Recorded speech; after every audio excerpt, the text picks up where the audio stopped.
Men misol uchun hammalaringiz kelganlaringizga уже 10 yil bo'lganda, deyarli plus minus. 10 yil oldin qaysi xatoni qilmagan bo'lardingiz? Men shaxsan Prakka chiqmasdi.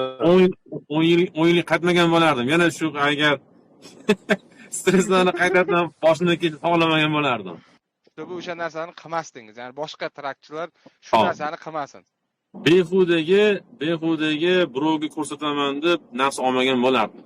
Yoki birovni gapi bilan "Qani zo'r ekan" desa, xulosa olgan bo'lmasdim. Xuddi Javohir aka aytgandek, konkret maqsad bo'lmagan menda.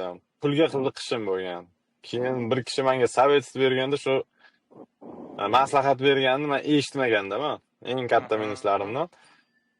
Amerikaga kelganingda, hali sen yoshsan, bo'ydoqsan, shundan foydalanib o'qigan deganda men o'qimaganman. Eng katta xatoyim.